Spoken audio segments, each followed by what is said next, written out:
சாமி, எனக்கு மிதக்கலாம் தெரியாது. அந்த பயிற்சியும் நான் பண்ணல. இப்போ வேற என்ன பண்ணலாம் நீங்களே சொல்லுங்க சாமி. ஓ மாமியார் உயிர் மிதக்கிற மாதிரி நீ தண்ணியில மிதக்கணும். அதுவும் காலையில சூரிய உதயத்துல இருந்து சாயந்தரம் சூரியன் அஸ்தமனம் ஆகிற வரைக்கும் தண்ணியில மிதந்துகிட்டே இருக்கணும். அப்படி மிதந்துகிட்டே தான் நீ கடவுள்கிட்ட பிரார்த்தனை பண்ணணும். எனக்கு தான் தண்ணியில மிதக்க தெரியாதே சாமி. வேற ஏதாவது பரிகாரம் இருந்தா கொஞ்சம் சொல்லுங்களேன். புதுசா ஒரு பரிகாரமும் தேவையில்ல. இந்த பரிகாரத்தையே கொஞ்சம் மாத்தி பண்ணாவே போதும். அப்படின்னா அது என்னன்னு மட்டும் சொல்லுங்க சாமி. நீ தண்ணியில மிதக்க வேணாம். தண்ணியில மிதக்கிற பொருள் எதுலயாச்சும் உன்னை நீ அடைச்சு வச்சுக்கோ. நீங்க சொல்றது ஒண்ணும் புரியல சாமி, கொஞ்சம் விளக்கமா சொல்லுங்க. சொல்றேன் கேளுங்க. ஒரு மரப்பீப்பாய பூஜை செஞ்சு எடுத்துக்கிட்டு அதுக்குள்ள நீ இறங்கிக்கணும். அப்புறம் உன்னை பீப்பாய்க்குள்ள அடைச்சு மேல மூடி போட்டு ஆணி வச்சு அடிச்சிடணும். அப்புறம் அந்த பீப்பாய ஆத்து தண்ணி மேல மிதக்க விடணும். சாமி, என்ன பரிகாரம் சொல்றீங்க? ஆத்து தண்ணியில மிதக்க விட்டா பீப்பா அடிச்சிட்டு போயிடாதா? Good question. மரப்பீப்பா தண்ணியில அடிச்சிட்டு போகாம இருக்க அத ஒரு நீண்ட கயிறால கட்டி அதோட மறுமுனைய யாராவது இறுக்கமா பிடிச்சுக்கிட்டா பீப்பா அடிச்சிட்டு போகாம அங்கேயே நிக்கும்ல. அந்த கயிறை பிடிக்கிறவங்க பீப்பாக்குள்ள இருக்கிறவங்களுக்கு ரொம்ப நெருக்கமானவங்களா இருக்கணும். அந்த காலத்துல முத்து குளிக்கிறவங்களுக்காக இப்படித்தான் தண்ணியில ஆளை இறக்கி விட்டு கயிறோட ஒரு முனைய முத்து குளிக்கிறவங்கிட்டையும் மறுமுனைய கரையில இருக்கிற அவன் மச்சாங்கிட்ட கொடுப்பாங்க. முத்து குளிக்கிறவனுக்கு ஆபத்துனா அவன் கையில இருக்கிற கயிறை ஆட்டினா கரையில இருக்கிற அவன் மச்சான் ஆபத்தை உணர்ந்து கயத்தை மேலே இழுத்து அவனை காப்பாத்திடுவான். அது மாதிரி தான் இதுவும். ரொம்ப நம்பிக்கையான ஒருத்தர்கிட்ட தான் கைத்த கொடுக்கணும். அவங்களும் காலையில இருந்து சூரியன் அஸ்தமனம் ஆகிற வரைக்கும் அந்த கயிறை நல்லா இழுத்து பிடிச்சு பீப்பா ஆத்துல அடிச்சிட்டு போகாம பாத்துக்கணும். இதுதான் பரிகாரம்.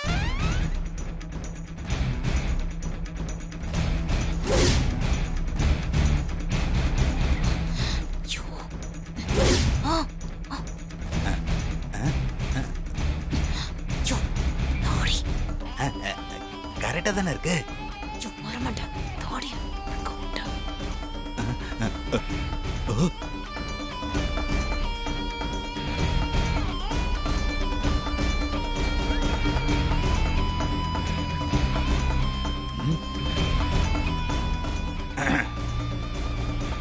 என்ன மகளை யோசிக்கிற?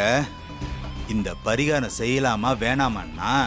இல்ல சாமி, நான் இந்த பரிகாரத்தை கண்டிப்பா செய்யதான் போறேன். இதுல உன் உயிருக்கும் ஆபத்து இருக்கு தெரியும்ல? தெரியும் சாமி. நல்லா யோசிச்சுதான் நான் இந்த பரிகாரத்தை செய்யணுங்கிற முடிவுக்கே வந்திருக்கேன்.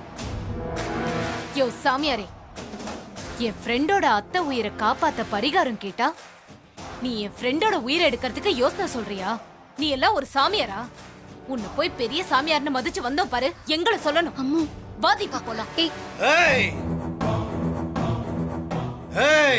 இப்போ நான் சொன்ன பரிகாரத்தை நீ செய்யலனா உங்க மாமியாரு செத்து போயிடுவாங்க. உன் ஃப்ரெண்டு ரம்யா பேச்ச கேட்டுக்கிட்டு உன் மாமியார் உசுர பறி கொடுத்துடாத. நான் சொன்ன பரிகாரம் மட்டும்தான் உன் மாமியார் உயிரை காப்பாத்தும். இது சத்தியம், இது சத்தியம், இது சத்தியம்.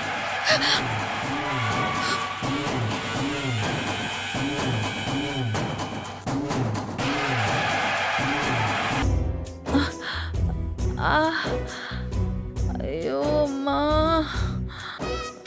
முடியலையே.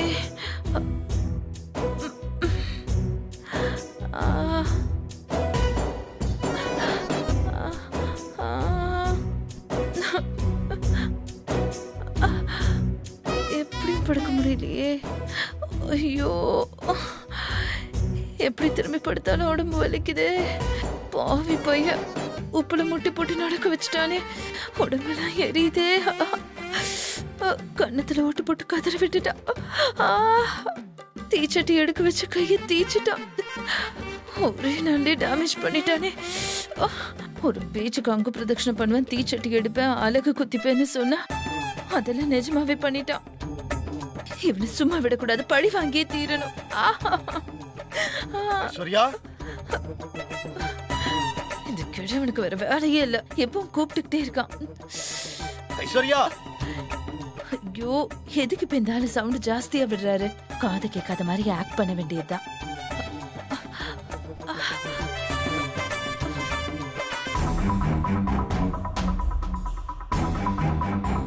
ஐஸ்வர்யா,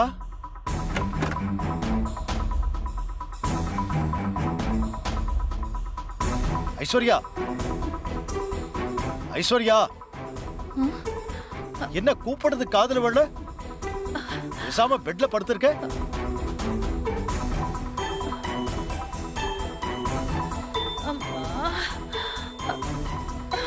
என்ன நடிக்கிறியா? மாமா, என்ன மாமா நீங்க எப்படி பேசுறீங்க? ஆமா, என்ன உன் கன்னத்துல? உங்க புள்ள அருண் கன்னத்துல ஓட்ட போட்டாரு. என்ன லூசு மாதிரி உளர்ற? அவன் எதுக்கு கன்னத்துல ஓட்ட போடுறான்?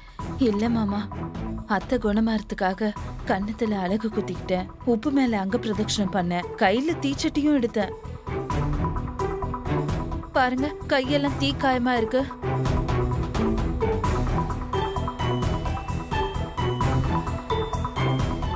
அபிராமி குணமாகறதுக்காக நீ இவ்வளவு தூரம் செஞ்சியா? ம், உண்மையிலேயே உனக்கு பெரிய மனசுதாம்மா. சரி, நீ ரெஸ்ட் எடு. பீரோல இருந்து பணத்தை நானே எடுத்துக்கிறேன். என்ன மாமா சொல்றீங்க? பணமா? அது எங்க இருக்கு? அத்தை ரூம்ல பீரோல பணம் இருக்கு, அதை எடுக்கணும். அப்படியா? இருங்க மாமா, நானே போய் எடுத்துட்டு வரேன். நீதான் உடம்பு முடியாம படுத்திருக்கியே, நானே எடுத்துக்கிறேன். இல்ல மாமா, பணம் எடுத்துட்டு வர்றது சின்ன வேலை தானே. சாவியை கொடுங்க, நானே எடுத்துட்டு வரேன். சரி, பீரோல இருந்து 10 லட்சம் ரூபாய் எடுத்துட்டு வா. போ.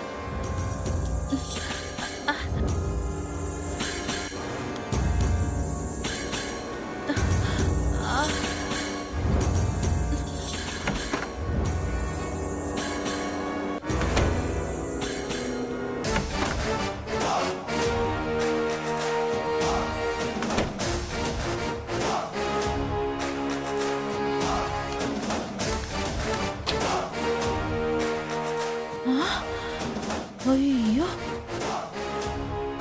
இவ்வளவு பணத்தை நான் பார்க்கவே இல்லையே. கட்டு கட்டா பணம் இருக்கு. நான் இன்னைக்கு தான் பார்க்கறேன்.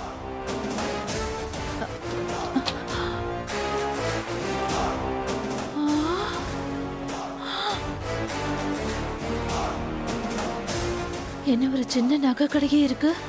தங்க பிஸ்கெட், தங்க காசெல்லாம் கண்ணு பறிக்குது. இதெல்லாம் பார்க்குற பாக்கியம் இன்னைக்கு தான் கிடைச்சிருக்கு.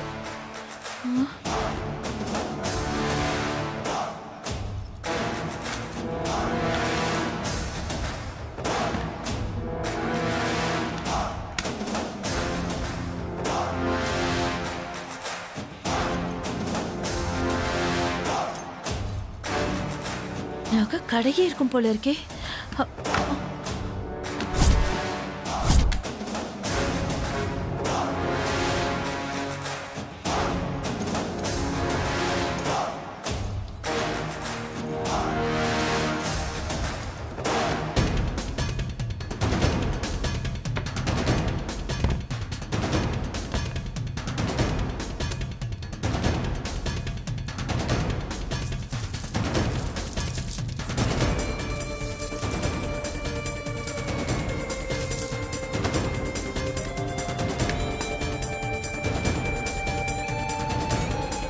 மாமா கேட்ட 10 லட்சத்தை எடுத்துட்டு போக வேண்டியதா.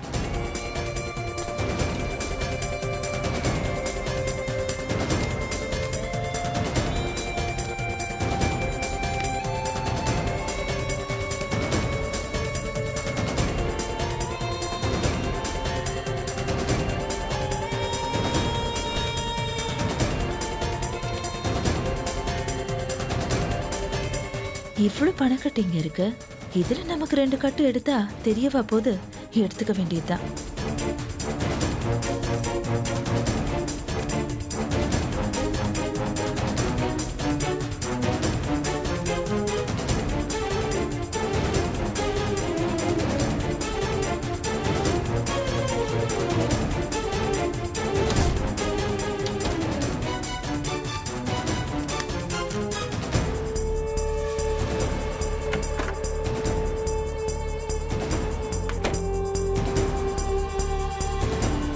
இந்தாங்க மாமா, நீங்க கேட்ட பணம். உன்னதான் ஹாஸ்பிட்டலுக்கு போய் பணத்தை கட்ட சொல்லலாம்னு நினைச்சேன். நீ இப்ப இருக்கிற நிலைமையில போக முடியாது போல் இருக்கு. சரி, நானே போய் கட்டிட்டு வந்துடுறேன். இந்தாங்க மாமா பீரோ சாவி. இல்ல, சாவியை நீயே வச்சுக்கோ. என்ன மாமா சாவிய நம்மகிட்டே இருக்கட்டும்னு சொல்லிட்டு போயிட்டாரு? ஐஸ்வர்யா, உன் லைஃப்ல ஐஸ்வர்யம் வரப்போகுது பாரு.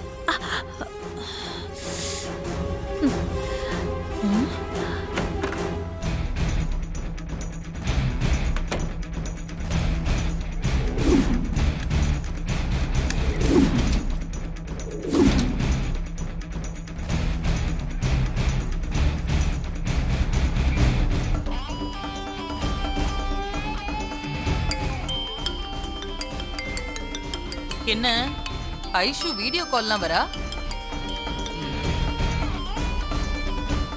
என்ன ஐஷு வீடியோ கால் வந்திருக்க? என்ன விஷயம்? அம்மா, நீ கோடி கணக்குல பணமும் கிலோ கணக்குல தங்கத்தை பாத்திருக்கியா?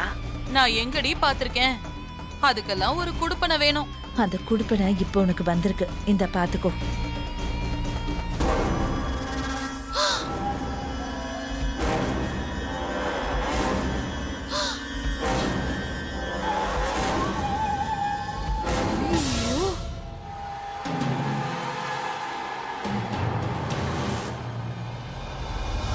என்னடி இது?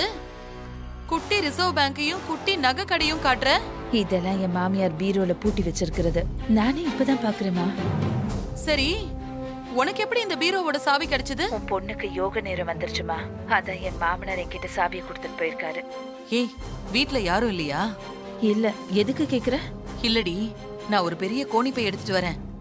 அங்க இருக்கிற பணம் தங்கம் எல்லாத்தையும் வாரி சுருட்டிக்கிட்டு நம்ம வீட்டுக்கு எடுத்துட்டு வந்துடலாம். நீ சொன்ன மாதிரி செஞ்சா கம்பி என்னனும், அவ்வளவுதான். அப்போ தங்கத்தை எடுக்காம வேடிக்கை மட்டும் பார்க்க போறியா? இல்லம்மா, மொத்தமா எடுத்தா தெரிஞ்சு போயிரும். கொஞ்சம் கொஞ்சமா தான் எடுக்கணும். சரி, அப்ப நீ இப்ப கொஞ்சம் எடுத்துக்கோ. நான் ஆல்ரெடி கொஞ்சம் எடுத்துட்டேமா. அப்படியா? எவ்வளவு எடுத்த? 500 ரூபாய் கட்டு 2 எடுத்து வச்சிருக்கேன். ஏய், உனக்கு ஏதாவது அறிவு இருக்காடி? ஏமா என்ன திட்டுற? பின்ன கட்டு கட்டா பணம் இருக்கிறப்ப எவ்வளவு 1 லட்சம் ரூபாய் தான் எடுத்தேன்னு சொல்ற? உனக்கு அசிங்கமா இல்ல? இப்ப நான் என்ன பண்ணணும்னு சொல்ற? இந்த 2 கட்டை வச்சுட்டு ஒரு 20 கட்டு இருக்கிற பெரிய பண்டலா எடுத்துக்கோ. அப்படியே கொஞ்சம் நகைங்க, 2-3 கோல்டு பிஸ்கெட்டு, கொஞ்சம் கோல்டு காயின் எல்லாத்தையும் எடுத்துக்கோ. சரிம்மா, நீ சொல்றபடியே நான் செய்யறேன்.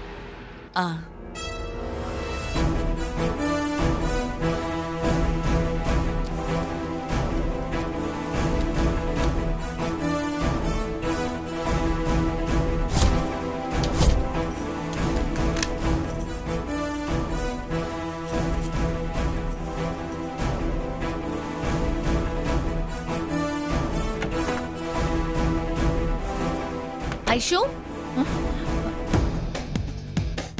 ஏமா காதகி, இன்னும் கொஞ்ச நேரம் கழிச்சு வரக்கூடாதா? கரெக்டா நான் ஆட்டையை போடுற நேரத்துல வந்துட்டாளே.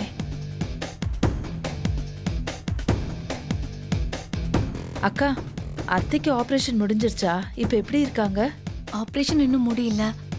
டாக்டர்ஸ் வெளியே வந்தாதான் அத்தைய பத்தி தெரிஞ்சுக்க முடியும் ஐஷு. அது சரி, பீரோ சாவி எங்க? அது வந்து எதுக்கு கேக்குறீங்க? இல்ல, மாமா எனக்கு ஃபோன் பண்ணி பீரோ சாவி உன்கிட்ட இருக்கிறதா சொல்லி அதை என்ன வாங்கி வைக்க சொன்னாரு. லூசு கிழவன், சாவியை என்கிட்ட குடுக்கற மாதிரி கொடுத்துட்டு இப்ப இவ்வளவு வாங்கிக்க சொல்லிருக்காரே.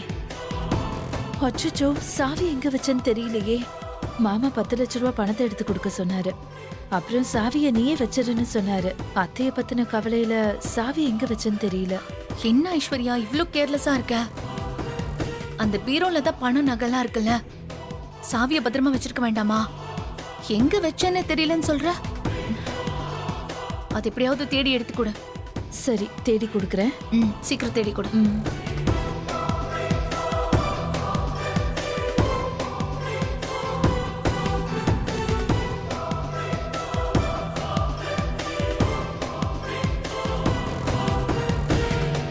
எல்லாத்தையும் எடுத்து வச்சுட்டாளான்னு தெரியலையே. என்னடி, நான் சொன்ன மாதிரி பணம் நகை கோல்டு பிஸ்கெட் எல்லாத்தையும் ஆட்டைய போட்டுட்டியா? எல்லாத்தையும் பத்திரமா வச்சிருக்கல? ஆமா, எந்த நேரத்துல வாய வச்சியோ அது விளங்காமலே போயிருச்சு. 1 லட்சம் ரூபாய் எடுத்து வச்சேன். உன்னால இப்ப அதுவும் போச்சு. என்னாச்சுடி? ஏன் இவ்வளவு சலிப்பா பேசுற? நீ சொன்னபடி நான் எடுக்கிறதுக்குள்ள அந்த மீனாட்சி வந்து சாவிய கேக்குறா. எனக்கு என்ன பண்றதுனே தெரியல. ஏய், இப்ப கூட அதிர்ஷ்டம் நம்ம பக்கம்தான் இருக்கு. நீ என்ன பண்றன்னா, அந்த சாவிய மாதிரி ஒரு டூப்ளிகேட் சாவி செஞ்சு அந்த பணம் நகைங்க எல்லாத்தையும் பீரோல இருந்து எடுத்துரு. அறிவு இருக்காமா உனக்கு? இப்ப போய் எப்படி டூப்ளிகேட் சாவிய செய்ய முடியும்? அது ரொம்ப சிம்பிள் டி. நீ அந்த பீரோ சாவிய ஒரு சோப்ல வச்சு நல்லா அழுத்தி அச்சு எடுத்துக்கோ. ம், அப்புறம் மீனாட்சி கிட்ட சாவியை கொடுத்துரு. அதுக்கப்புறம் அந்த அச்சை வச்சு நாம ஒரு டூப்ளிகேட் சாவியை தயார் பண்ணி நகை பணம் எல்லாத்தையும் எடுத்துக்கிட்டு மீனாட்சி மேல பழிய போட்டுறலாம். சூப்பர் ஐடியாமா. ஆமா, இதுக்கு முன்னாடி நீ எங்கேயாவது இப்படி பண்ணிருக்கியா? ஏய், வாய மூடு. ஏதோ ஐடியா கொடுத்தா என்னைய செஞ்சியான்னு கேக்குற? சும்மா தமாஷ்க்கு கேட்டேமா, சீரியஸா எடுத்துக்காத. சரி, நீ சொன்ன மாதிரி நான் போய் அச்சு எடுக்கிறேன். ஆ.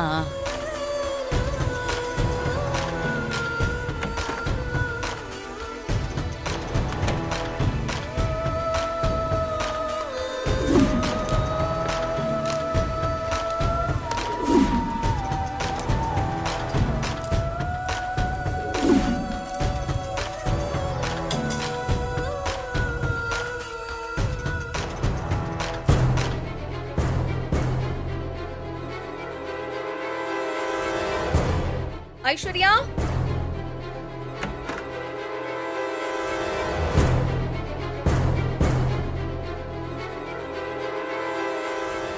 எங்க போனா? ஐஷு, அக்கா, ஐஸ்வர்யா, என்ன சாவி கிடைச்சதா இல்லையா? இல்ல, இப்பதான் அச்சு எடுத்துட்டு இருக்கேன். என்னது, அச்சு எடுக்கறியா? ஐயோ, என்ன சொல்ற? ஒண்ணுமே புரியல. இல்லக்கா, வச்ச இடத்துல தேடிட்டு இருக்கேன்னு சொல்ல வந்தேன். என்ன, பீரோ சாவிய பாத்ரூம்லயா போய் வச்ச? இங்க வச்ச ஞாபகம் வந்துச்சு, அதான் தேட வந்தேன்.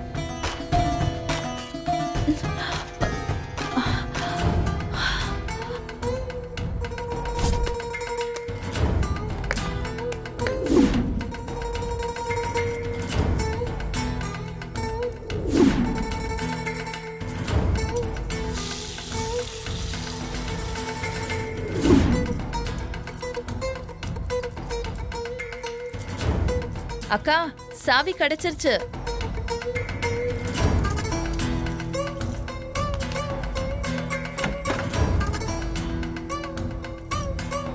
இந்தாங்க சாவி.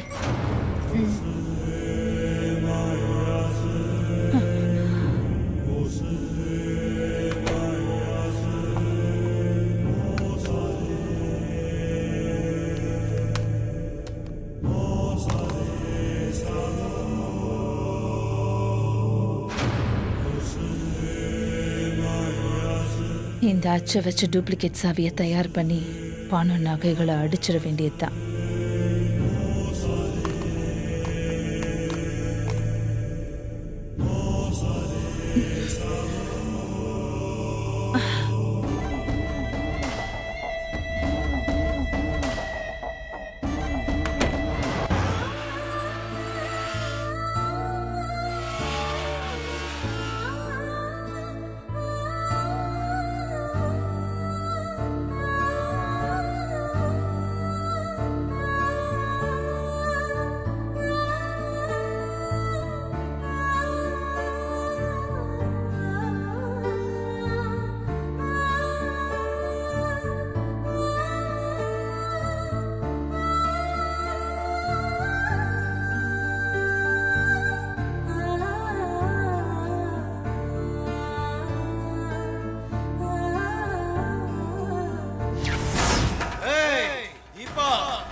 பரிகாரத்தை நீ செய்யலனா உங்க மாமியாரு செத்து போயிடுவாங்க. உன் ஃப்ரெண்டு ரம்யா பேச்ச கேட்டுக்கிட்டு உன் மாமியார் உசுர பறி கொடுத்துறாத. இல்ல, அத்தையை நான் சாக விட மாட்டேன். அந்த பரிகாரத்தை நான் கண்டிப்பா செய்வேன். அத்தைக்கு எதுவும் ஆகக்கூடாது, அத்தை சாக கூடாது.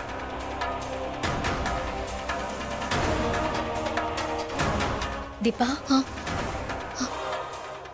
தீபா, என்னாச்சு உனக்கு? ஒன்னும் இல்லையே. இல்ல, இப்ப ஏதோ சொன்னியே. ஆ, நான் என்ன சொன்னேன்? அத்தே சாக விட மாட்டேன், பரிகாரம் பண்ணுவேன்னு சொன்னியே. எதுக்கு அப்படி சொன்ன?